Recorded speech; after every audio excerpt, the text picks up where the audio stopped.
প্রতিটি নারীর জীবনে পিরিয়ড বা মাসিক একটি স্বাভাবিক জিনিস, কিন্তু এখনো পর্যন্ত এমন অনেক মেয়েরা আছে যারা কিন্তু তাদের পিরিয়ড বা মাসিক নিয়ে একটুও সচেতন নয়।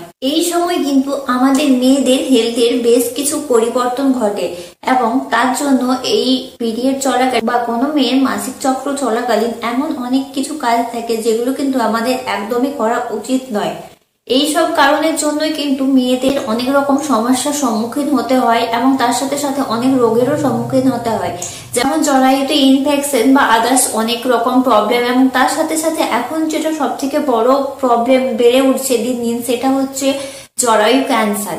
তো এই সব প্রবলেম গুলো অ্যাভয়েড করার জন্য জাস্ট কিছু সিম্পল 5টা আমি স্টেপ বলে দেবো, সেগুলো তোমরা যদি ফলো করো তাহলে কিন্তু তোমরাও এই সব থেকে একটু নিজেকে বাঁচিয়ে রাখতে পারবে। আজকের ভিডিওতে আমি তোমাদের সাথে আলোচনা করব আমাদের মাসিকের সময় কোন কোন কাজগুলো করা উচিত এবং তার সাথে সাথে কোন কোন কাজগুলো একদমই করা উচিত নয়। চলো বেশি দেরি না করে আজকের ভিডিওটা আমরা শুরু করি। তো লেটস গেট স্টার্টেড। তো স্টেপ নাম্বার 1, মাসিকের সময় সব থেকে গুরুত্বপূর্ণ যে ধাপটি সেটি হলো পার্সোনাল হাইজিন মেনটেন করা। মাসিকের সময় আমরা সাধারণত মেয়েরা ট্যাম্পন, স্যানিটারি প্যাডস, ন্যাপকিন প্রভৃতি এই সকল জিনিসগুলোই আমরা ব্যবহার করে থাকি। কিন্তু আমরা কি জানি এগুলো ব্যবহার করার কিছু একটা নির্দিষ্ট সময়সীমা থাকে?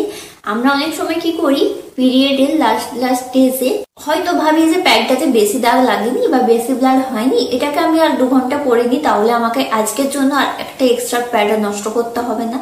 সেটা হয়তো আমরা কম বেশি অনেক একটি করে থাকি, কিন্তু তোমরা কি একবারও ভেবে দেখেছো এটা আমাদের শরীরের জন্য কতটা মারাত্মক হতে পারে? আমাদের কিন্তু প্রতিটি জিনিসই একটি নির্দিষ্ট সময়ের মধ্যে ব্যবহার করতে হবে, কখনোই তার অতিরিক্ত সময় ব্যবহার করা চলবে না। ধরো আমি তোমাদের সাথে বলে দিই কোন জিনিসটা তুমি কতক্ষণ পর্যন্ত ব্যবহার করতে পারবে। প্রথমেই আসি আমি স্যানিটারি ন্যাপকিনস বা পিরিয়ড প্যাড।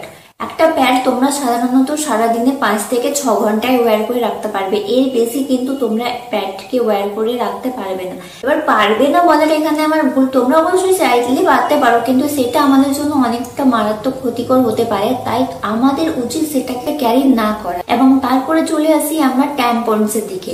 একটা ট্যাম্পন তোমরা কিন্তু প্যাডের থেকে বেশি সময় পর্যন্ত ওয়্যার করে রাখতে পারবে। একটা প্যাড তোমরা 5 থেকে 6 ঘন্টা রাখতে পারবে, কিন্তু একটা ট্যাম্পন কিন্তু তোমরা 6 থেকে 7 ঘন্টা অনায়াসে রাখতে পারবে।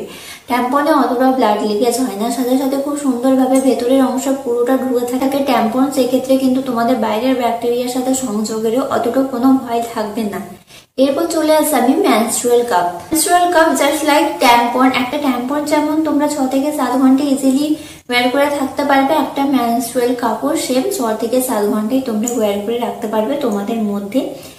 এবার তোমরা যদি মনে করো যে আমার পিরিয়ডের বা মাসিকের শেষ দিন, কাপটা হয়তো অতটাও ব্লাডে ভর্তি হয়ে যায়নি, থাকা 2 ঘন্টা পরে একবারে বের করব, অনেক কষ্ট করে ভিতর করেছি এত তাড়াতাড়ি বের করে নেবো, এরকম তোমাদের মনে হতে পারে।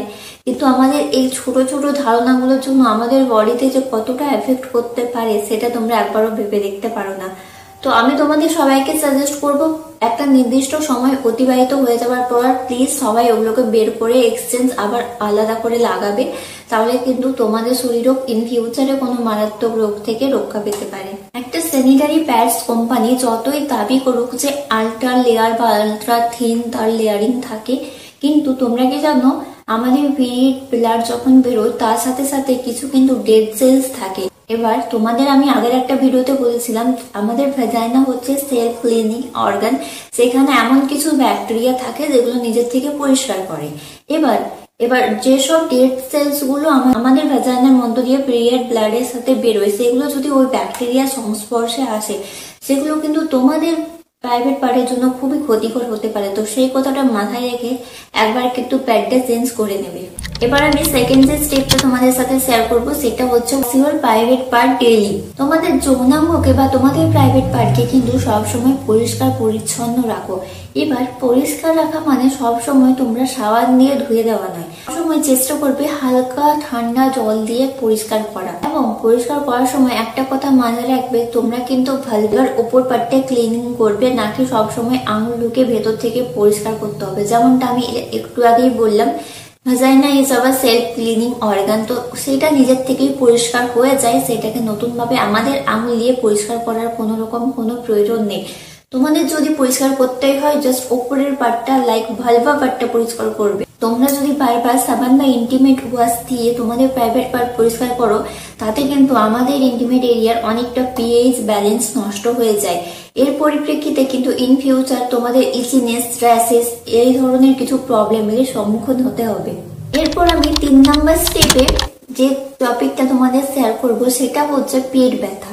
এবার অনেকের কি হয়, পিরিয়ডের সময় বা মাসিক চক্র চলাকালীন পেটে ব্যথা দেখা দেয়। এর কারণ স্বরূপ আমাদের অনেক আগেকার দিনের লোকেরা বলেছে এটাতে নর্মালি হয়ে থাকে, এটাতে ওষুধ খাওয়ার কোনো দরকার নেই, এরকম কোনো হট ওয়াটার নেওয়ার দরকার নেই। এটা কিন্তু সম্পূর্ণরূপে একটা মিথ। তোমাদের যদি পিরিয়ড ক্র্যাম্পস হয়, তোমাদের সর্বপ্রথম হট ওয়াটার নেওয়া উচিত এবং তার সাথে সাথে যদি তোমাদের পেনের পরিমাণ অত্যাধিক বেশি হয়, তার সাথে তোমাদের কিন্তু তোমাদের মেডিসিনও সাথে সাথে ক্যারি করা উচিত। এবার 4 নাম্বার যে পয়েন্ট আমি তোমাদের সাথে শেয়ার করব সেটা হচ্ছে খাবার। আগের দিনের আমাদের দিদা ঠাকুমারা বলতো পিরিয়ডের সময় বা মাসিক চলাকালীন কিন্তু কোন রকম মাছ, মাংস বা অসৎ জিনিস খেতে নেই। এবার আমি তোমাদেরকে বলি, তোমাদের পিরিয়ডের সময় যে ব্লাডটা বেরিয়ে যায় তোমাদের শরীর থেকে, সেটা তাহলে তোমাদের হেলথের মধ্যে অ্যাডজাস্ট করবে কিভাবে? তোমরা যদি তোমাদের পিরিয়ডের সময় আয়রন যুক্ত বা কোনো ক্যালসিয়াম যুক্ত খাবার না খাও, তো ব্লাডটা আমাদের শরীরের মধ্যে ইমপ্রুভ হবে কিভাবে বা তৈরি হবে কিভাবে? তাই সর্বপ্রথম আমাদের হেলথের দিকে খেয়াল রাখা উচিত।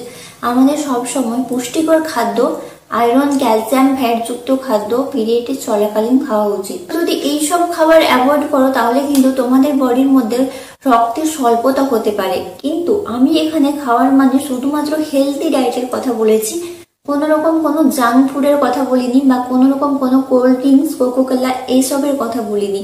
জাঙ্ক ফুড অবশ্যই অ্যাভয়েড করবে। জাঙ্ক ফুড আমাদের শরীরের পক্ষে খুবই ক্ষতিকারক। ট্রাই করবে হেলদি ফুড, হেলদি ডায়েটের মধ্যে খাওয়ার।